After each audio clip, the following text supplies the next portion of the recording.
I was doing really well in the field. I was making, $4 million or so for a few years in a row and had investments, all this stuff. What I started thinking is, though, I'm going to have to do this the rest of my life. I need to build something that I can sell one day if I want the wealth that I want in my life. The future of real estate will be owned by massive organizations that spend hundreds of millions of dollars a year to get to the consumer first and own them down their channel. Thank God we built our platform as many years ago as we did, because you're not getting into veterans united.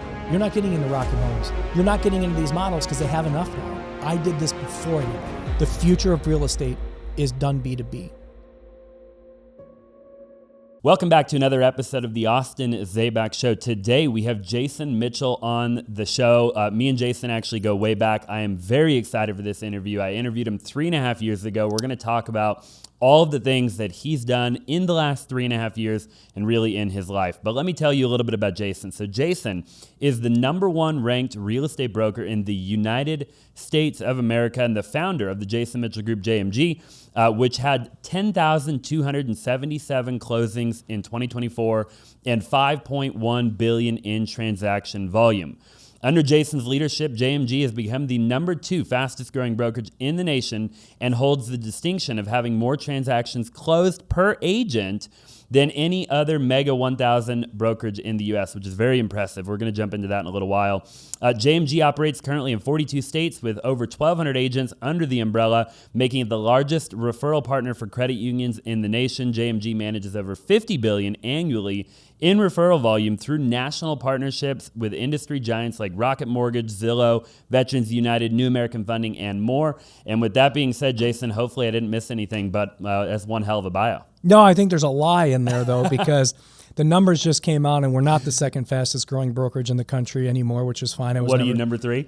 I don't know what it is. Okay. I think it's like 4 or 5, but I even told T360, that's shocking to me, nor I don't care, but a lot of when companies go public or they take in PE, they can grow. Our stuff's all organic. They just announced Real Trends. We're the 5th largest independent brokerage in the country. But the last thing that you said, it was always the most important thing to me, because that means value. We were talking about self-gen versus company gen before we joined the thing. And when you can close more transactions by agent than any brokerage, that was always my goal. Yep. And that was, if you come to JMG, we're going to help you build your business like nowhere else with the opportunities that we provide. And it was really cool to see, of the Mega 1000, per transaction count, per agent count, we close more transactions than anybody else. So, was it 38? Is that the number? Do you have the number? No. I think it's like... What's the average agent do per year? Well, we did a few acquisitions this year. Okay. So last year we ended last year with, I think, around 800 to 850. Wow. And we just did some big M&As to go up. I think we're at like 13 or 1400 right now. Getting teams over and broker owners over into the model. And then of the 800 at the end of last year, about 600 were what we call referral agents, which get our business. That's the team. And so we did about 8,000 company gen deals last year at 600 agents. So, it's probably if you include self-gen, 18 deals per agent a year. Yeah. It's in that range. People lie. They overinflate stuff all the time. Yep. And it's like, okay, that's a stretch. We don't do 30 transactions per agent, but I think it's in the 18 range. Which is incredible. I mean, it really is unheard of. And I'm excited to unpack that in the podcast. I've been pretty excited about today, Jason. We go back a long time. I was on your team in 2017. And, and I learned a lot from you. I mean, you really are, people always ask me, they're like, Austin, who are your mentors? Back in the day, I always tell them 2 people. Cody Sperber was my mentor when it came to wholesaling, and you were my mentor at the time when it came to retail real estate, right? Well, thank you. You were the 2 people that I looked up to in the different niches of real estate. And that really is what transpired me to get to where I'm at today, just always looking, at one place, which was, hey, what is Jason doing, right? Yeah. Well, thank you for that. You do such a great job, of course. 18, so just for people who don't know what that means, if you're an agent watching, that means that on average at scale, right, which is very, very, very difficult to do. At scale is very hard. At scale, right? You have on average, every agent on your team that's taking the referral business is, closing 18 deals per calendar year, which is a deal and a half a month, give or take, right? Or no, a deal and a half a month. Yeah. Which we're under 1. So you're at 1.5, we're underneath 1, right? Yeah, most people are under 0.2. Yeah. So pretty crazy, so let's just start there, Jason. I've always known you, and I think maybe a lot of people who know you know that B2B is something that you mastered really early on. I think one of the only people, if not the only person I've ever seen do it the way that you've done it. I don't even know if you have any competition yet. I mean, it's almost like you're the unicorn. You decided to go the route of building these massive B2B partnerships. What initially made you decide to go that direction as opposed to your value to the agents being something different? Yeah, well, it is our business model.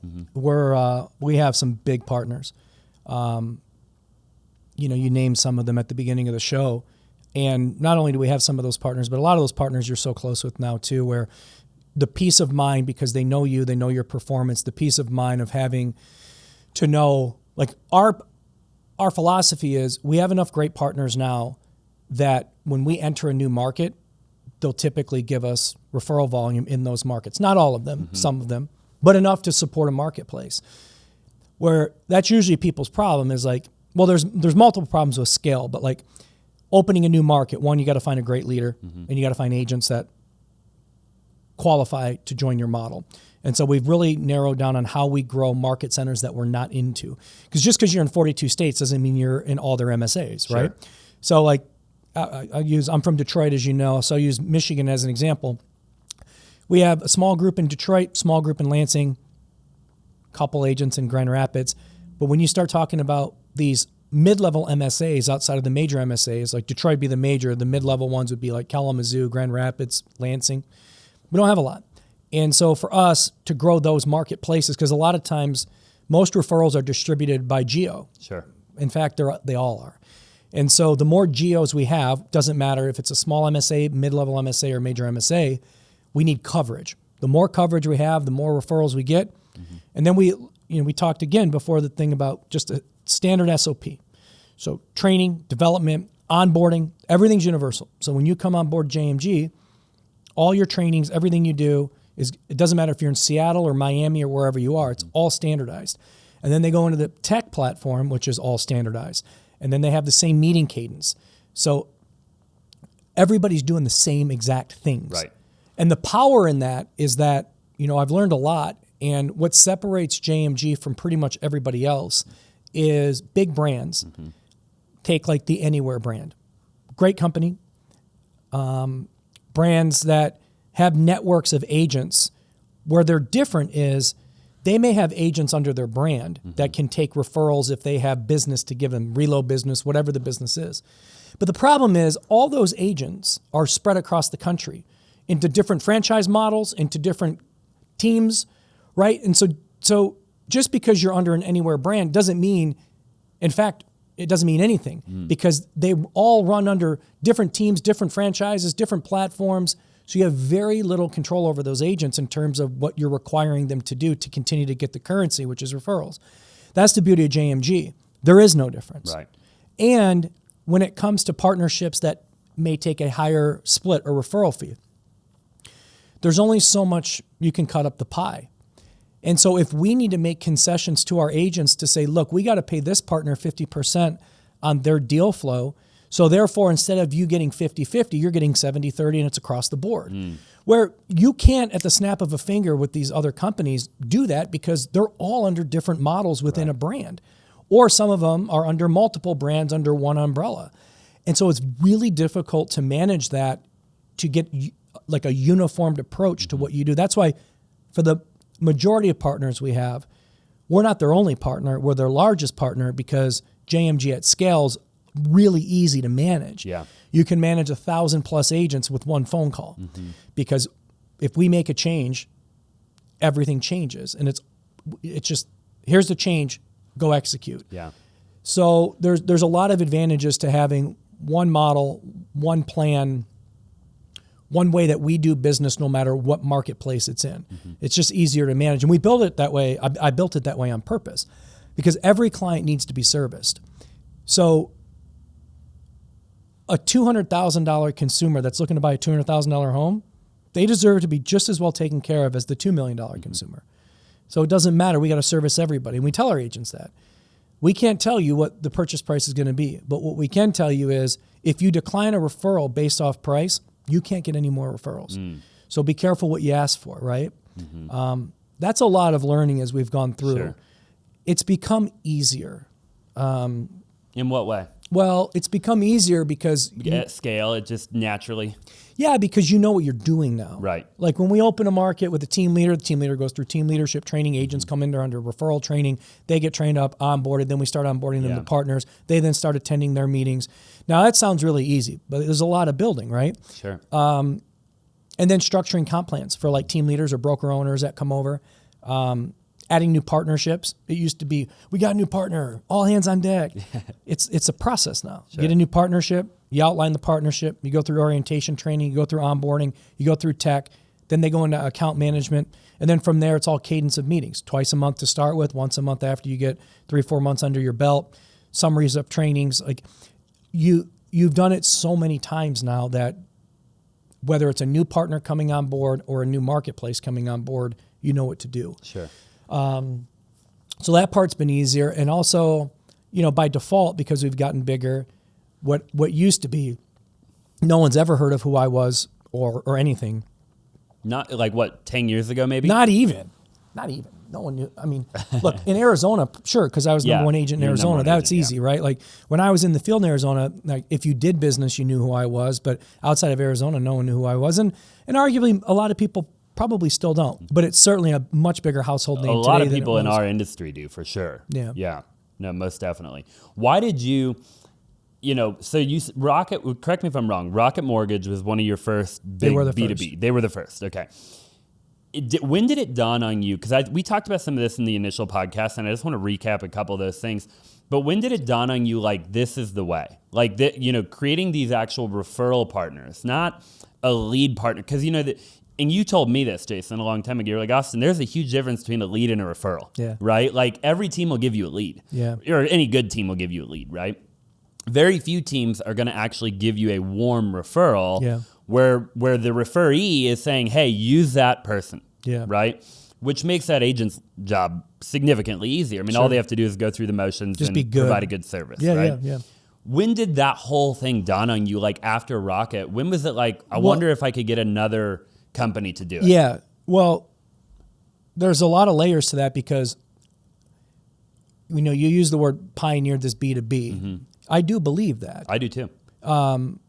There are local groups that get referrals from companies. Sure. There are agents throughout history of real estate that have a relationship that get referrals. Nobody's done it at your scale. Not as a brokerage. Right. Or as a team before you converted, which I want to talk about. Oh, yeah. Yeah. And as a team, well, and again, teams have partnerships, right? But it's really what people struggle with is they don't understand the complexities of going into different marketplaces and doing that at scale because we've made a lot of mistakes with that.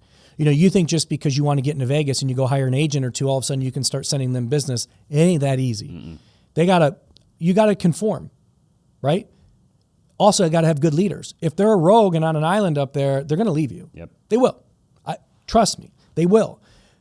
And so we've just learned a lot, and I've gotten very fortunate that a lot of industry leaders outside of real estate, from mortgage to search, have followed me or knew somebody that had me connect with them, that I've helped them build their referral models. We helped Zillow launch theirs. We helped NAF and AmeriSave and Freedom and Cooper. And I mean, a lot of these companies, many of them that I'm partners with is because I helped them launch the model. We still do it now a lot. People come to me now. How would you start? They're all different. And why do you do that out of curiosity? Well, I do it because it gives me the ability to create a relationship. Sure. But it's an abundance mindset. I mean, a lot of people would have a scarcity mindset, maybe not in your shoes, but of saying, hey, I'm going to help you create a model that you could then go use with other people as well. I mean, it's essentially, to some degree, you just don't care. You're like, hey, I don't care. I'm the best in the game. No. That, people ask, like, when you go on stage, you're like telling everybody what you do and how to do it. Yeah. And the answer is, I don't care. Like, I don't give a shit if somebody knows what I do. My partners, they care about execution. And the reality is that if we're not the best partner in that market for somebody and we start losing deals, we just need to get better. right? We're not the best partner in some markets for some partners, and we're second or third. It's just a byproduct of not every salesperson's great. Not every market's going to be number one. I would say in most we are, but like not all the time. The reality is competition's a real thing. And regardless of my relationship with these companies, doesn't matter. Like I said this in a video a couple months ago. I said, Mr. Cooper or Rocket or Veterans United, who's our biggest partner today, I have amazing relationships with these people, right? I promise you I'm their closest ally or partner, whatever you want to call it. But if we're not performing in a market, they don't care. Barbie Wolf, who runs Veterans United Realty, doesn't care that if we're not performing in Miami versus other partners, to say, you better pick it up or you're going to lose your deal flow. These are major billion-dollar companies, right? The point is, get the at-bat. But our at-bat is stronger because our at-bat is typically 100 marketplaces, 80 marketplaces. When we launch with a partner, it's not just usually, hey, go into Phoenix. It's let's start regional pilot, and then if you're doing a good job, we expand nationally. And most of the partnerships are national partners. Where I got lucky is I'm from Detroit, and Rocket was the first, at least that I knew of, and they came to me first in 2009 or 10 and said, hey, we're going to launch this model. Would you help service some of our clients if we send you business? Now, mind you, they're sending me as an agent the business. Right. 80, this is 10 and 11. You're talking like $70,000 purchases. Yeah. I didn't care. I just filed bankruptcy the year before, and the only thing I cared about is I need to work my butt off and make money by any means necessary, right? But what I learned was over the couple years of me taking referrals was there's a lot of leverage in what's going on here. And so if I can go get more business, I can get agents to work that business and take a cut of that business, but yet they're still happy because they're closing deals, building their portfolio. Sure. And as long as the client, as long as the partner's happy with their service, everything will work. So I bet the house on building a model based around other people's businesses. And then as we started to grow in Phoenix, it was at some, like what I started in real estate in 2002, and it always used to be the real estate agent was the procurer of the mortgage, like the loan officer, the title company. Look at these listings I got. And, you know, Zip Realty didn't come around till like 06, 07, and Zillow really not till like 9 and 10. So the thought concept of consumers going online first, finding their own home, and or then going to a lender first is still relatively new in the past 12 years or so, 15 years. What I noticed then in 2010 was Rocket was getting to the client first. That client needed to be serviced. What Rocket was smart as, they said, we need trusted agents to work with our clients because the second those clients go find their own realtor, we're losing the mortgage because they're referring them to their local guy. And so what I started to pay attention to was the real estate agent wasn't becoming first. Yeah, the industry was changing. I guarantee you, if you find videos of me from like 2012, 13, I am saying then the future of real estate is done B2B. The future of real estate will be owned by massive organizations that spend hundreds of millions of dollars a year to get to the consumer first and own them down their channel of the funnel. Thankfully, I was right. And so now most people start their home search online. Then they get pre-qualified, or they get pre-qualified and then they get to an agent. But really nowadays, most people don't go to the agent first. They're either going to search or lending first or a combination of two. Thank God we built our platform as many years ago as we did, because the other thing about our business too, and I think you work with some of our partners that we have, but like you're not getting into Veterans United. You're not getting into Rocket Homes. No. They're closed. They've been closed. You're not getting into New American Funding's model. Freedom would hang up the phone on you. Like you're not getting into these models because they have enough now. And because we were first, because we did a good job, because we built great relationships and trust, we're in. And so that in has been so important because I did this before anybody. And it was a gamble because like, I mean, I remember my first expansion market that I wanted to do was in Tucson because it was close. So I go down there and I start interviewing agents to be a part of what we're doing. I think I interviewed like 20, 25 agents in 2 days. Not one agent joined me. It wasn't until I got a call from a woman who's now actually our broker in Florida. I finally opened Tucson, and then we brought Jen Burry's group down there. But my point is, I bootstrapped this thing to where the amount of planes and time I spent, because every market I opened, I went there. Yeah. I talked to the leader. This is what we're going to do. Trust me, it'll work. A lot of hope. And thank God the partners followed me. And there wasn't that many at the time, but thank God they trusted me because they allowed me to scale. Sure. What ended up happening was, as more groups started to do the referral model or the servicing for a consumer as boots on the ground, I was the guy. And then you have companies that, like, people leave a company and go over here and they're like, hey, you should talk to so-and-so. And so it's really become a thing to where we're kind of known that this is how we can help you. Yeah. Everybody has a different approach on how they want things done, or a different reward to the consumer, or how we funnel things, or if they're managing the tech, or if we are for them. It's all different. But we've done plenty now to where we know how to set all it up. And now it's like,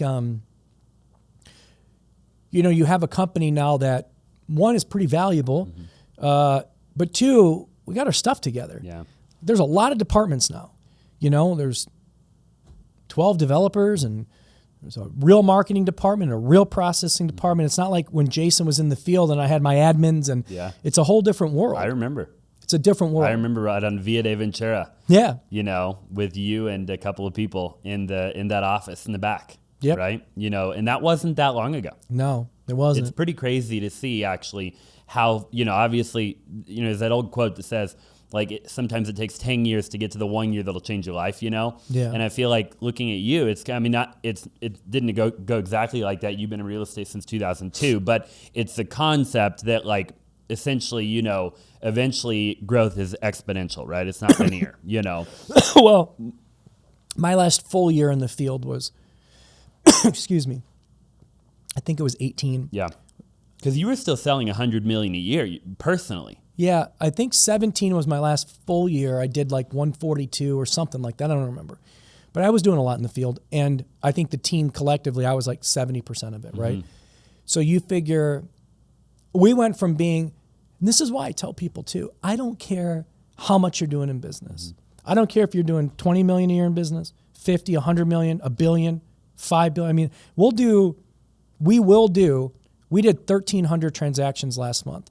And with a couple of the M&As that we just closed, and we got a lot of we got big partners coming up, big ones, like really big partnerships. I think we're going to do 20,000 deals this year, right? Wow. And who would have thought? Yeah. Because 2019, I think we did 1,200 transactions. The whole year. Maybe, And so, but it's been this byproduct that the real estate industry changed. Every lender knows if you're going to do purchase business, you need a trusted agent network. Every lender knows that now, right? Every search company knows if you're buying leads, you're beholden to the people writing the check. And even when you're buying leads, you're kind of having brand risk, because that's why Zillow went to Flex. Yeah. They went to Flex because of brand risk. 48% of people were picking up the phone.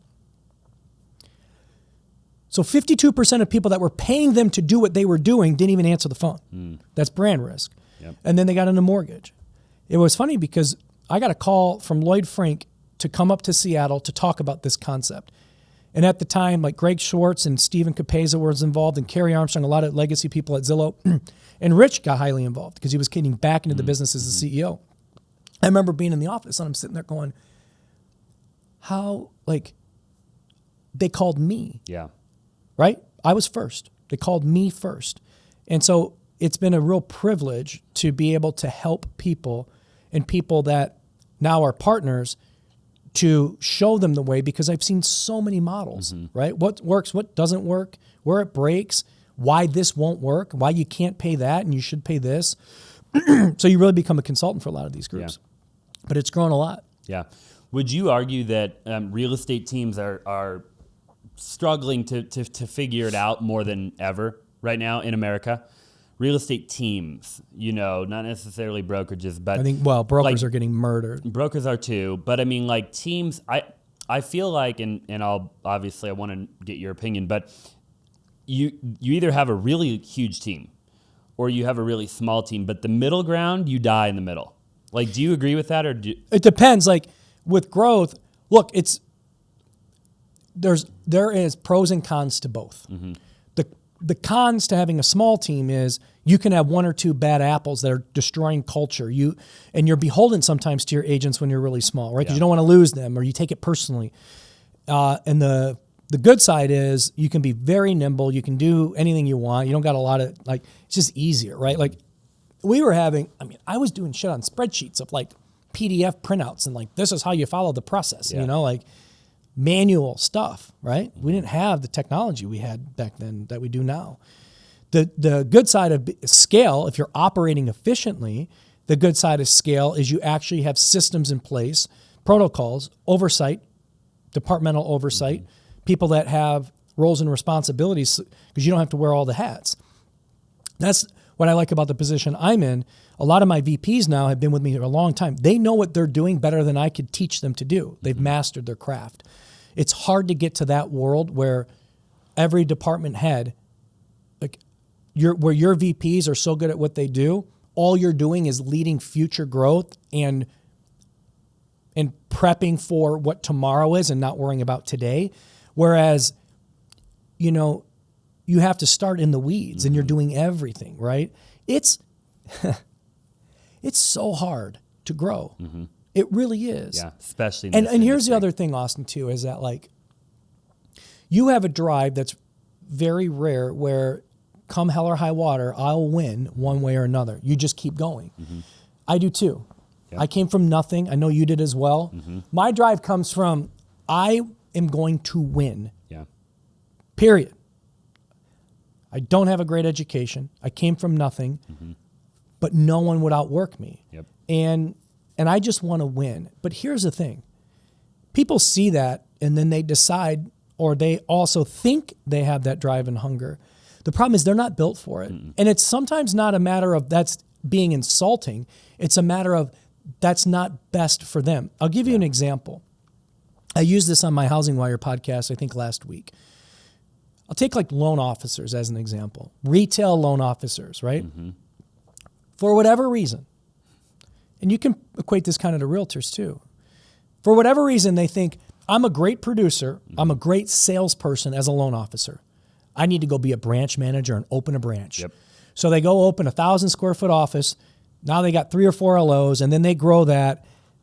And all of a sudden, they start to fail because they've kept their eyes off of what they were good at, which is straight sales, and now become an operator. Right. Just because you're a great salesperson does not mean you're a great operator, and I would argue most of the time you're not. Mm-hmm.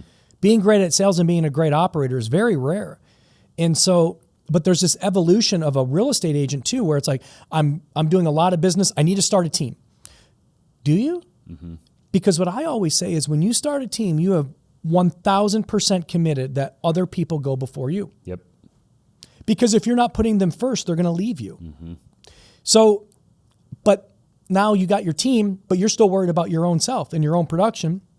All of a sudden, you're not paying attention to operations. All of a sudden, people leave you. Yeah. And you wonder why. Well, because maybe you sold them a bag of goods.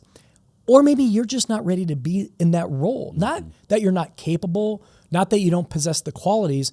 Maybe it's just not for you. Mm-hmm. James Wexler's a prime example. Like he's got a decent sized team now, but the reality is that like he has no aspirations to build a national referral, like national real estate team or any of that stuff. And Lisa Roberts, somebody that I love. I know her very well too. Yeah.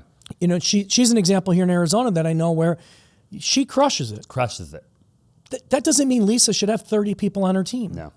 And that's a big mistake people make. Yep. They think that's just what's next. That doesn't always mean that it's right. Mm. But what always happens is this. They start, many people that go into that world turn around and say, I'm spending so much time training these people. And you know what I mean? And it's like, well, I know. Mm-hmm. That's the job. The job is that. The job is others, not you. You made that decision. So if it's not for you, slim it down, get a couple of assistants, and then just do your thing. Yeah. But don't bitch and complain that people are taking away so much of your time because that's what you asked for. Mm-hmm. So I don't know. I mean, like, not everybody's built to be an operator. I'm really glad that you said that because I think that there's a lot of people that are agents that, I mean, almost every agent that I talk to eventually thinks they want to have a team, right? And it's pretty silly to think about, like it's like, no, you shouldn't. You should go make $500,000 a year or whatever, right? Whatever your aspirations are. Lisa makes way more. A lot of people make way more. But go sell real estate at a really high level, right? And make really good money and buy rental properties or buy Airbnbs, do whatever you want and build your wealth, right? You can get to a net worth of 10, 20, $30 million if you just live below your means, produce your face off and buy assets. Pretty simple, right? Of the team leaders who have what it takes, my question for you would be this. The team leaders who have what it takes, they have the grit, they have the resilience, they've been in it for, maybe they have 50 agents, 100 agents, why doesn't everybody do, because I feel like when I talk to team leaders, or I even get comments on my social media, we got 80 million views in 2024, all completely Congrats. Organic. Thank you, yeah. And we get a lot of comments, and I feel like a lot of team leaders, like I just did a call the other day with a team leader. I was just giving him advice because he wants Zillow, right, in his market. And so me and my business partner that own our retail team, we jumped on a Zoom call and we were giving him advice on like what to say to Zillow to get Flex, right? And everybody's focused on Zillow, or they're focused on it's really mostly Zillow, to be honest with you. How come most team leaders don't just go attempt to do what it is that you've done? If you've done it so well and you're very transparent about what you've done, I mean, you have no problem telling people, here's what I've done. Can people just not figure it out? No, they can't get into a lot of the networks I'm in. Yeah, but why can't they go create networks that you created a long time ago, like new ones? Yeah, you can. I do it all the time. Yeah, that's what I'm saying. I'm always partnering with new people. So then it just goes back to what? They just don't have what it takes, so they can't see. I don't want to say anybody doesn't have what it takes. Sure. I think one, you have to be prepared. Mm-hmm. What I always say is this, yeah, but you're JMG. It's easy for you to do. And I say, well, I wasn't. Right. There was a point where I wasn't, right? Of course. And that's true you could say that about any company. That's right. That's the point. Yeah. Is, okay, but I'm still bringing on new partnerships every month and quarterly. And some are smaller, some are bigger, some are regional, some are national. It just depends. Mm-hmm. But the reality is that I'm always getting introduced because my main focus is growth of the business. Sure. So I've never stopped biz deving. And even when I didn't have this, I still biz deved. It doesn't have to be national. Mm-hmm. There's so many ways you can partner locally. Mm-hmm. You can partner with multifamily groups, divorce attorneys. You can partner with companies to do HR benefits, to find real estate rewards programs. Austin, I have at nauseum told people how you can do what I do, just not on the scale that I do it, but still be wildly successful. Mm-hmm. Take that showroom floor and go get more partners. Mm-hmm. Most people won't put in the work to do it. Well, one, if you get the meeting, you better be prepared. Mm-hmm. And the value prop comes with, what are you doing for them first? Mm-hmm. What can you do for them? And is that just money? Does it boil down to, out of curiosity for somebody watching, is it training them on how somebody in their organization needs to go become a real estate agent so they can receive a referral? No, there's benefits. Like there's a lot of partners that don't collect referral fees and it's just all consumer rewards. Really? And yeah, of course. I mean, look, some companies just want their consumer to have the best experience. And if they get rewarded in the meantime with a credit towards closing costs or whatever, all the better. But the point is, whoever you want to seek out to become a partner with, take the time to build out the program. Mm-hmm. So if I know that I'm having coffee with you next Wednesday and I show up and I have nothing and we're just having coffee, all I would tell you is that I think you just have a concept. Mm. What do you want me to do with a concept? Yeah. Show me how a partnership is mutually beneficial to us and to the clients that'll be part of the partnership. Show me. Here's the deck. This is the program I'm thinking of. This is how awareness is created for your consumers. Once they apply to the program, this is where they come into the funnel. We then distribute to an agent in Phoenix or whatever the case is. We then immediately contact the client. There's follow-up from there. When it goes into escrow, we alert show me everything. Yeah. Because now, like that's like when I do my pitch deck on whatever it is, it's tailored toward the segment. Yep. If it's credit union, here's the credit union pitch deck. If it's lending, here's the lending pitch deck. If it's relo, here's the relo pitch deck. If it's multifamily, here's the multifamily pitch deck. You got it dialed. Doesn't matter. Yeah. Like I'm ready to show you. And then on each pitch deck, here are partnerships that are within your segment of business that we currently service. Now, people may not have that. Sure. But guess what? It doesn't matter. If, again, going back to take an apartment complex, I think you know I have a lot of investments with Rise here. Yep. So let's say you're pitching Zach at Rise. Here's the pitch. Very simple. Zach, when your tenants leave and they buy a house, I want to be the person or my team to be the person to service these individuals who want home ownership. And for that, I'm going to reward them when they use my team to buy a home. And in the meantime, because you have a license, a real estate license, your property management group, we'll pay you a referral fee on all those people as well. Here's how the program works. Like, it's all about going out and putting the effort in to have discussions, but being able to back up your discussions with an actual plan of how you're going to execute the plan. Sure. And what most people don't do, and what I always say is, showing a house, going on a listing appointment, that's like playing in the game. The practice is the busy work. The practice is building that program. The practice is building your marketing plan. The practice is the work that when you don't have appointments that day, you're still working 10 hours and building the plan. You're building your business. That's the busy work. And that's where the mind shift from real estate is so different from entrepreneurs versus agents, where agents' idea is, I have showings, I have a listing appointment, I have a walkthrough, I have a closing, I'm meeting with a title rep. There's so much work done on just what it takes to make the money in terms of you have to do those things to make money, but there's very little work done on the preparation to make money. Right. That's where you do this part, more of this comes. If you only do this, then you're relying on a very small segment of sphere to build your business. Like the baking of the cake is what's important. And a lot of people don't spend time doing it. They just either A, they don't know how to do it, or B, they trick themselves into saying, well, today was a busy day. I had 3 showings and I attended a closing. Like if that's a full day of work for you, congratulations. But that's not a full day of work. Right. You did nothing to build your business. So it's just, I don't know. Yeah. You said a little while ago that, you know, in 2012, for example, that you predicted that the future of real estate would be more of that B2B, right? What percentage do you think now in 2025 we are at towards that goal? And how much further in that direction do you think it's going to go over the next 5 or 10 years? Oh my God.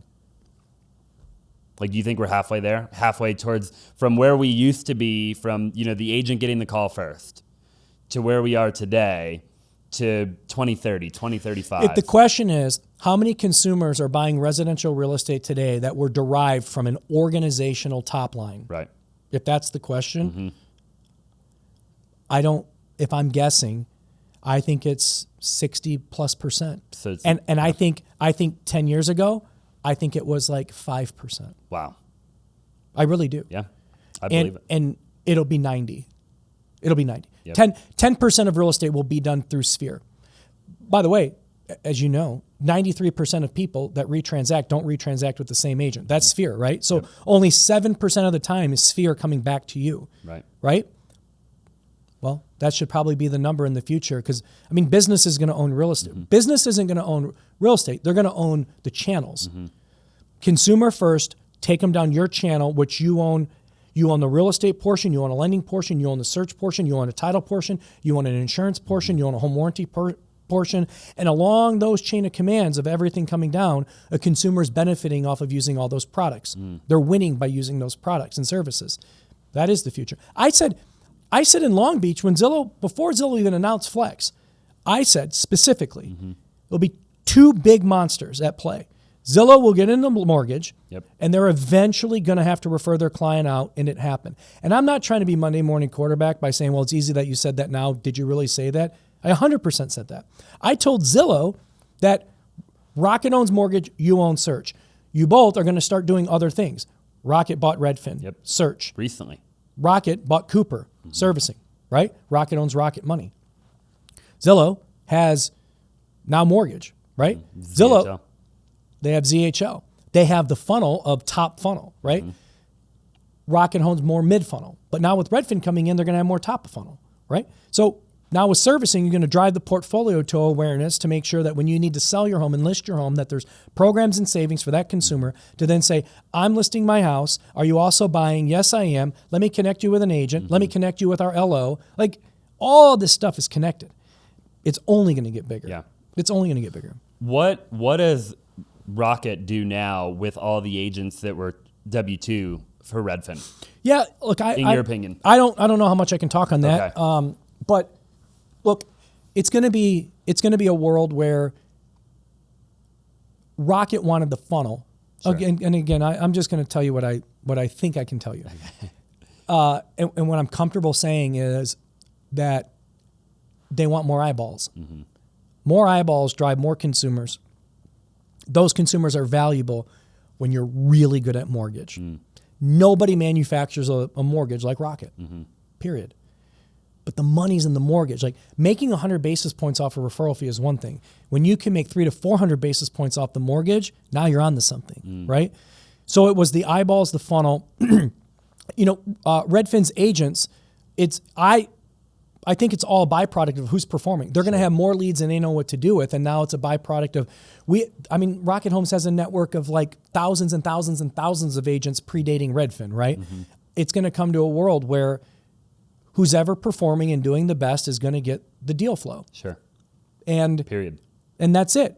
Like the network was nowhere near the importance of the eyeballs, right? The eyeballs are what's important. Redfin has a lot of eyeballs. Look, have you been on Redfin's app? Yeah. It's pretty good, dude. Sorry, but there's some other players that I'll tell you, I think Redfin's app is one of the best out there. Yeah. And so, they did a really good job building great technology around home search. Rocket's home search wasn't on par of where they thought it would be at this point. Right. They got unlimited money.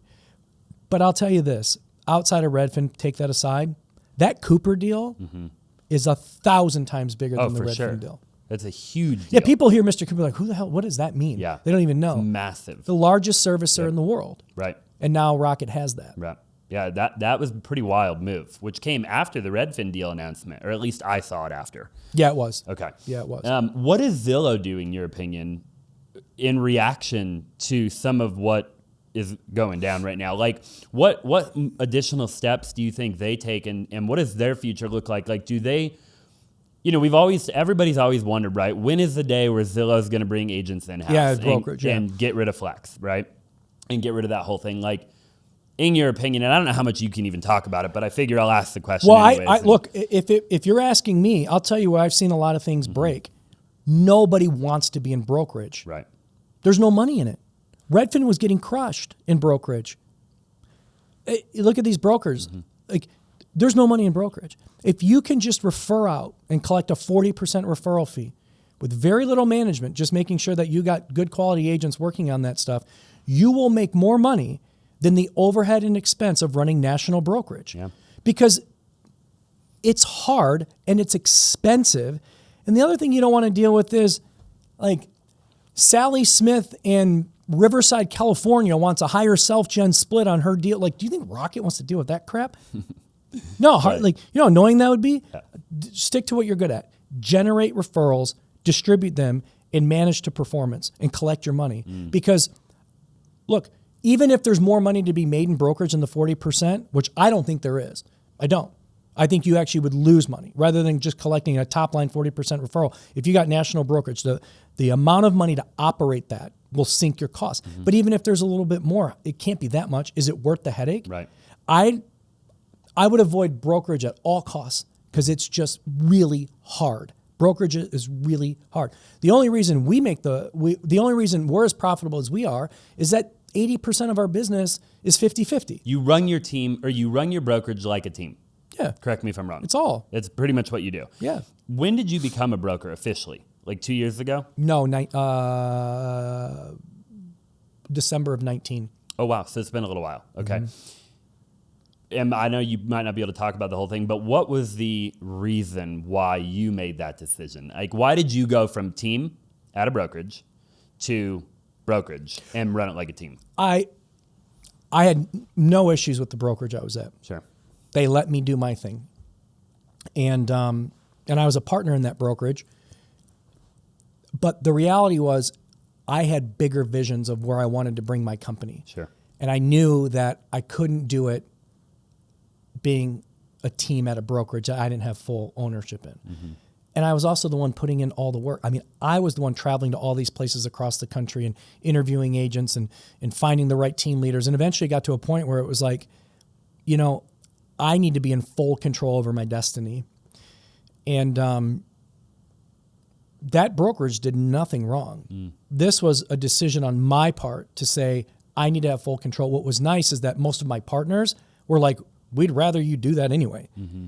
We'd rather be in contract with you than the brokerage, because your referral contracts your partner contracts are broker level. Sure. Because brokers own the commissions.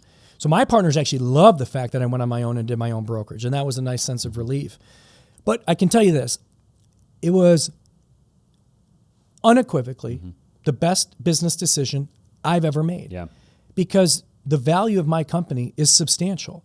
And we're continuing to grow and bringing more every year, becoming more valuable. Now, whether or not I decide to go public or do some strategic partnership, whatever I decide to do, I know how valuable our company is.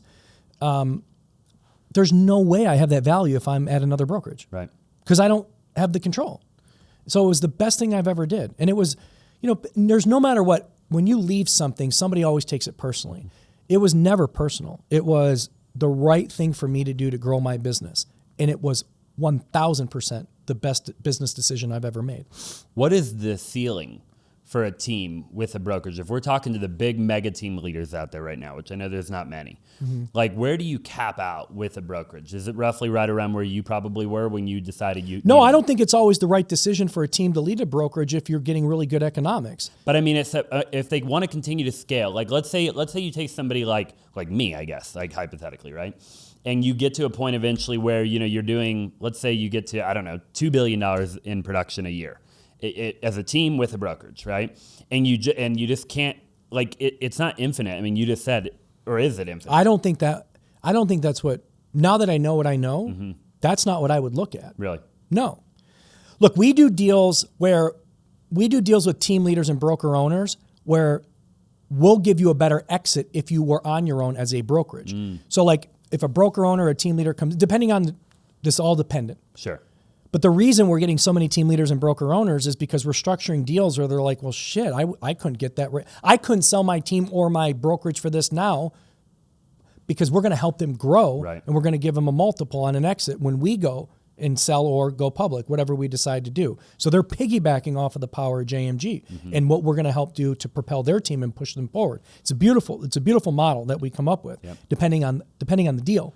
But what I'd be thinking about is if I'm on a team, now that I know what I know, is if I blow this thing up and I do really well, the evaluation I will get as a team at EXP or at so-and-so, and I don't say that as like, nothing against, I'm just saying, take any brokerage. Sure. If you're a team at any brokerage, forget a name, there's zero chance you're going to get anywhere close to the evaluation if you own the actual brokerage yourself.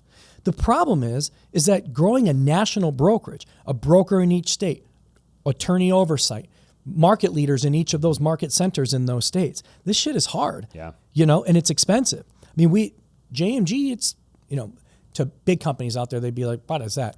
But you know, it's, I don't know, I think last year was 16, 17 million to operate JMG, right? Like it's not cheap. It's a lot of money, Sure. But that's what I would be thinking about, like really good operators that want to create like generational wealth. If that's the goal, you're not going to be able to do it as a team. You got to find a place like that will either partner with you to give you an exit that's a good exit upon growth and upon some sort of, you know, bottom line revenue, top line multiple, however you structure it. Because there's no, like a PE group is not going to come buy a team of 100 people in Phoenix, Arizona. Would they buy a team of 1,000 or 2,000? Well, you know, 3,000. Let's say you could get a team that big to 3,000 agents nationwide. If I'm running the PE firm, I would say I'll do it, but you need to convert to a brokerage. Like the broker has a lot of control. Right. I'm not trusting that. Yeah, because That's the they problem. can pull the rug. There's the extra on layer. PE. They do whatever they want. The broker is the one in charge. Doesn't matter. You can be the biggest team at that brokerage. That brokerage changes their splits, caps, fees, whatever it is. You got to conform to that or you got to leave. If you own it all yourself, you could do whatever you want to do. Sure. That's the problem. Now, I don't know. I'm sure some teams have gotten an exit, right? I don't know any of them. I don't think I do either. I don't think I do either. I mean, I think, maybe some type of like creative deal like you were talking about, but not a true exit. Well, that was part of my deal in the field. My deal was I was doing really well in the field. I was making, $4 million bucks or so for a few years in a row and had investments, all this stuff. But I started thinking as though I'm going to have to do this the rest of my life. Yeah. I need to build something that I can sell one day if I want the wealth that I want in my life. You can't buy Jason because when Jason quits, it all goes bye-bye, right? And so my mind was always just, but it was never grow to where you overdo it on your skis, meaning I still, in every market we have, we don't have more agents than we can help grow their business. In Denver, I got we just brought a group on, so we probably got 20. In Albuquerque, we got 12. Phoenix is our biggest. But every market just has a collective number of agents because if I don't help you grow your business with our partnerships, there's really no value coming to JMG. You might as well go to 100% shop. If you're going to do it on your own, I'm not for you. Right. But if you want help to grow your business, which also, as you know this, because you do the Zillow Flex stuff, for every 4 deals I give you, you should get a SOI deal. You should get a self-gen. Yep. So if I'm giving you 15 to 20 JMG company gen deals, you're going to add 4 to 5 self-gen deals on top of that, which you're getting 80 to 85%. So the value of what we bring is more than just what we give you up front. It's the growth of your book along the way. Yeah. But if I overdid it, let's say I had 100 agents in Atlanta on the referral team, and each one of them got a referral or 2 a month. Well, at some point, I'm going to lose a lot of these agents because they can't close the deal. It's not enough. Yeah. It's very smart that capacity limits are super important to make sure that fulfillment occurs. If you have an agent getting 8 to 10 referrals a month and closing a deal or 2 a month, they're closing 20, 24 deals, they're probably pretty happy with not just the income side, but they see their book of business explode. If that agent goes down to where we're adding 2 or 3 deals a year, what we always say is, I am your best partner. Yeah. JMG is your best partner. Don't look at JMG as anything else but a relationship at a broker level to help you grow your business. Let our partnerships and the power of our partnerships help you build that business. But for that, there's some asks. Yep. This is why JMG is different. This isn't any other brokerage where you can just go do whatever you want. You miss a meeting, you're paused. You don't update your leads, they're gone for a couple weeks. You do it twice in a month, they're gone for there's systems in place to have checks and balances to make sure agents are doing what we're asking them to do. And if you don't like that accountability, that's fine. We're not for you. But if you're okay with the accountability and you want to grow your business, yes, we'll be a good fit. But it's just different. Yeah. Over the years, and I'm sure this has changed, do you now attract more high-level agents day one, or do you still do you even bring on brand new rookie agents anymore? No, we don't bring on new, and we don't bring on $50 million producers. Okay, so somewhere in the middle. What's the sweet spot? On a team leader level or an individual agent level. Individual agent level, the sweet spot is somebody that's doing 2 to 8 million, call it 3 to 10 million a year, and you'll get them to 25 to 30 within 24 months. Okay. Somebody that's doing 6, 7 transactions a year, maybe 8, that want to get to 30 or 40, right? That are motivated and driven. It's hard. Plug and play for that demographic. Yeah, because there's a lot of good agents out there that are really good salespeople. They just can't find clients. Sure. That ain't their fault. As long as they're hustling and driving, let us help you. Yep. But the reality is if you're an agent that's currently doing 30 million a year in production from your own sphere, I know for a fact, if I send you a $200,000 referral that you got to pay a 35% referral fee and then 50-50 to me, you ain't even going to want to work that lead. So what we find is a lot of our agents, as they grow with JMG, they start hiring agents under them and start their own team. So now they're getting business from us, but they're passing some of that business to the agents to go work into the field while they're building the business. And you allow that? Absolutely. Does it depend on the partner? No, just as long as they're doing a good job and performing. Yeah, they have oversight. And so that works really well because you can scale with us, right? From a team leader perspective, we want a team leader to come over or a broker owner that has agents. We want to do a deal with them to where they have agents that qualify to join the referral team so we can help them grow through our channel partners that we have. And they just lead their team. That's right. Right. Through your Because team leaders and broker owners are getting crushed because guess what? They don't have the value. Right. No, they don't have the value. I mean, look. So it's just constant churn. Yeah, it's constant churn because here's the value prop. Well, we got a lot of training. Yeah. Cool. Well, that's good for a few months. Look, the ante to play is what was the high level stuff 10 years ago, right? That's what the ante to play is now. You got to have good systems, good training, good support, good culture. That's the ante to play, right? But the value is, can you help me grow my business? Right. And if you're not helping agents do that, they're going to leave you. And that's what we do better than anywhere else, is that we are very strategic about who we bring on and how we do it based on the referral partners and the deal flow we got to say, okay, we can support roughly X, let's find a team leader. Because if a team, like what we've been doing recently is these carve-outs. Like we just bought the largest independent, we just merged with the largest independent brokerage in Arkansas. They have like 200 agents. Okay. Well, I can't help 200 agents in Little Rock, Arkansas. But we could probably carve out 20. So what we do is when we have these discussions with broker owners or team leaders, if you have too many agents or some agents that don't qualify, we do two models. I'm now creating an internal model for you that I created at JMG. The internal model for you will be you have referral agents and you have traditional agents. Your traditional agent commission structure and fee structure is like this. But the referral agents that start taking our referrals, it's like this. You will get a cut on these on this way. We'll do a collective P&L. We'll give you an exit.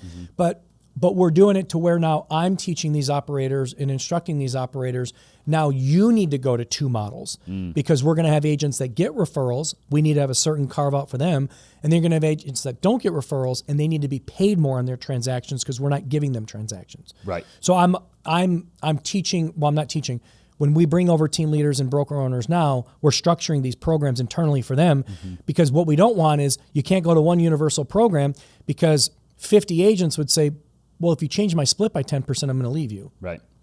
So we're just smart about how we do it. Yeah, which is really, really important. Do you think that there's another way to bring that value that we're talking about that keeps agents at a team that isn't B2B the way that you've done it? Like, is there another value that isn't training or TC department or like we have a cool office or any of that crap? Like, is there some other value prop that you've seen out there that can compete to any degree? Yeah, but I think it's old now. Like, that's what the pioneer of that model, Glenn, did. Glenn Safford did that. Right. Glenn Safford's model was revenue stream for anybody you bring on, right? Yeah. That was brilliant. For the brokerage, but that didn't do anything for the team leader. They could still leave the team leader.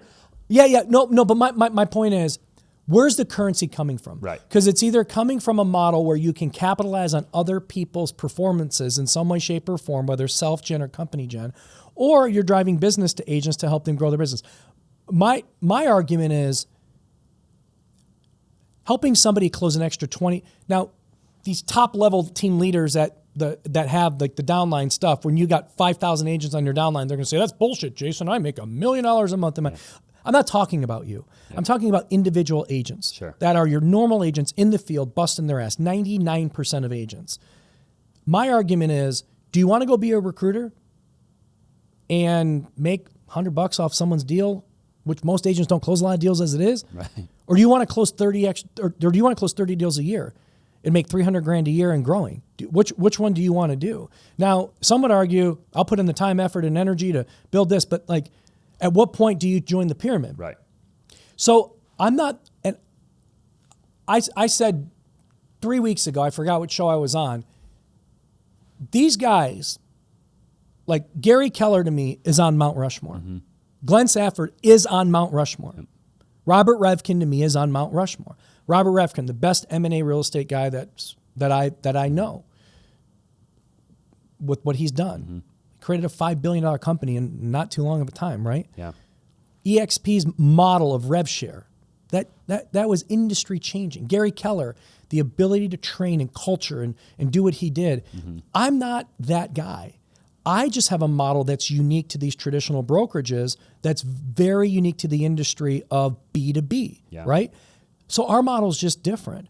All of those companies are wonderful organizations. But from an individual agent perspective, you have to be able to plug if you haven't been in the business 10, 15, 20 years and have a huge book of business, it's really hard to find clients. So you got to plug into places that can help you grow. That's what we do. For a couple of minutes, I want to talk to the new agent. We spend a lot of time, which is what I wanted to do, talking to the team leaders out there, or the aspiring team leaders, and how to scale that and what does that look and feel like. To the normal agent out there watching right now that isn't on a team, or maybe they are on a team, but they're a newer agent or whatever, like where can a new agent go? What should a new agent be doing? You started obviously, Detroit with new homes, right? I believe, and the new home world. But what would a new agent do today in 2025 to succeed, in your opinion? The most important thing they can do is interview and in your mind say, I'm going to bring value to whoever I hitch my wagon to. And I want someone to know that. I have a rule at our company. You are not allowed to hire the first interview. Don't even think about it. The answer is no. But I don't have to say it anymore. Because just because you like the first person doesn't mean person 3 or 7 would be better or seemingly better. Sure. Newer agents need to hitch their wagon to somebody that they look at as a great mentor and trust, and that can help them grow. That doesn't have to be JMG. That can be Austin. That can be George Lawton. That can be, Kyle Whistler. It can be any of these great team leaders that are out there. But what they get a little bit delusional about is that team leader isn't going to spend a lot of time training you, dude. Who's the next layer down? Yeah. That is actually part of who's your like I call them sales directors, right? Who's the sales director? Can you learn from them? Will they take you on their showings? Will they take you on tours? Will they be there for you to help you grow? And that's part of what a new agent just joins a brokerage and they're like, I'm at EXP. Anybody that needs help with real estate services, call me anytime. Like you're all of a sudden a real estate expert. Hi, I just joined Compass. Hi, I just joined Keller Williams. Hi, I just joined JMG. Like, great. You need to learn. Yeah. And I think people get this really bad misconception that you get into real estate, you're just going to be a millionaire. Yeah, it's terrible. It's so hard. It's so terrible. It's so hard. Yeah. Like, you're not going to make one of the hardest industries. It has to be out there. I genuinely believe that. It has to be. What do we got? 70,000 agents in Phoenix? Yeah. Okay. 80,000, I think, maybe, depending on where you look, right? But agents and team leaders and brokerage, like the industry as a whole of selling real estate to consumers for a commission is, I think, one of the hardest. I've owned 12 companies. Every company has been easier than this one. It's so hard. That's why I say, that's when I get asked the question, would a massive organization want to own a national real estate brokerage? Right. No, they wouldn't. Because they don't want to deal. You said it perfectly. It's so hard. When Sally wants to go from a 70-30 to an 80-20, they're like, what are you talking about? Oh, it's just like, it's so below level. Right. Every individual agent should interview multiple people to see where they think they best fit in and get a great mentor. Sure. This business is very difficult. You get into real estate, you better have some money saved because it's going to take time. And you know what? As long as you're working hard, the good news is year after year after year, it should just get a little bit better. No one goes from starting out in real estate, unless you got like super rich family that has super rich friends, or I don't know what you fall into, but let's call it the 99.5% of people follow the same trajectory line in this business. Yep. Year after year, I just sell a little bit more. I go from 5 to 8 to 20 to 25 to 35. And then you get like, and that's what I call levels. As you get into the next level, there's certain things you need to do to get to the next level. Because the agent, that's why I stopped coaching, because it was so dumb. Like, I didn't have the time, but 2, I can't tell an agent doing $5 million in production, I can't talk to that person the same as somebody doing 50. You guys need to do totally different things to grow your business. Totally different things. You're doing 50 million, you need to focus on operational support so you can go get more business in, and there's a lot that goes into that, right? You need to build systems, process, marketing, follow-up cadence, because you should be driving it. The only thing you should worry about, 50, 100 million, how do I get more business in the door? That's it. That's the only job you should be doing. How do I go get more business, and how do I build a support staff around that? When you're doing 5 million, you don't have any money. Right. You can't build shit. What you need to be doing is, I need to go talk to as many people I can every single day to tell them I'm in real estate. I need to be on social media. I need to be doing so many open houses because you don't have capital. So that person's struggles are way different than this person's struggles. It's a matter of real estate in your career evolves to, as you start doing more roadblocks occur and challenges occur. But the nice thing is that as long as you're smart, you also have more revenue coming in to build your business. Sure. It's a matter of how you want to build it. But this stuff takes like I said, I started new construction in 2002 as an intern, right? I've been at this a long time. I've made a lot of mistakes. I've lost a lot of money. I've done very well. But this is a career. This is not a job. It is a career, and it's hard. Yeah. And you need to prepare yourself. Like, you're going to lose deals too. All of a sudden, you get a deal, and you're like, yeah, I just got my first $500,000 deal, and then it falls out of escrow, and you're like, I got to start applying for a job. Yeah. It's just hard, but it's also very rewarding. And if you can get good at this craft, it's an awesome profession. Yeah. But what people don't understand is many people don't. That's why so many real estate agents have another job. Yeah. It's hard. 87% fail. It's very hard. Yeah, very, very hard. What do you think about the commission lawsuit recently, the last couple months, with NAR and all this stuff? I mean, what is your opinion on, does it do anything? I mean, look, I said from the very beginning, thank God, because the problem that we had was, you take a listing, I have a buyer. For the history of history, you get to tell me how much money I'm going to make. Yep. What? That's nuts. The reality is that should be negotiable. It should be negotiable from the sell side to the buy side. It should all be negotiable. That's how the deals work. That's how high-end luxury art works. That's how auctions work. Like, everything's negotiable. The problem that we had in our industry is that I may have met you for the first time. I take you out on a Saturday. I sell you a house, and I just made 20 grand. People would say, you're way overpaid. Okay, but what if that was the 8th tour that I took my client on, and I got 80 hours invested in these people? Right. Now, all of a sudden, that doesn't look as rich, does it? You don't know. No one knows. Yeah. That's why I never thought it was fair for a listing agent to tell me how much money I should make that was predetermined before I even showed that house is ludicrous.